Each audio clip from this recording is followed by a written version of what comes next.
મકર સંક્રાંતિના તહેવારને ખાસ અનુલક્ષીને વડોદરા મહાનગરપાલિકાના આરોગ્ય વિભાગ દ્વારા જુદા જુદા વિસ્તારોમાં ચેકિંગ કરી ઊંધિયું, જલેબી, ચીક્કી સહિતના સેમ્પલ લેવામાં આવ્યા હતા.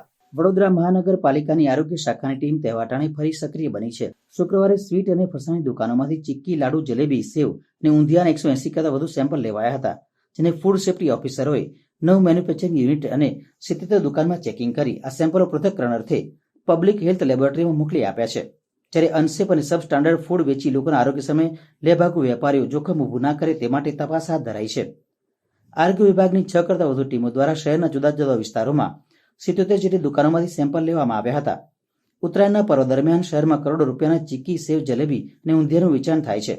ઉલ્લેખનીય છે કે આરોગ્ય ફૂડ વિભાગના અધિકારી તેમજ ફૂડ ઇન્સ્પેક્ટરો દ્વારા ભૂતકાળમાં લીધેલા સેમ્પલો 100થી વધુ દુકાનમાં ફેલાવ્યા છે, જેના નામો પણ જાહેર કરવામાં આવ્યા હતા. પરંતુ ખુલ્લેઆમ નકલી ચીજવસ્તુ વેચતા દુકાન સંચાલકો વિરુદ્ધ કાયદાની જોગવાઈએ આરોગ્ય વિભાગના અધિકારી દુકાન સીલ કરવાથી લઈને સજા કરવા સુધીની સત્તા ધરાવે છે. પરંતુ આજ દિન સુધી એક પણ દુકાન સંચાલકને ક્યારેય કોઈ સજા કે દુકાન સીલ થઈ હોય તેવો બનાવ વડોદરામાં નથી બન્યો.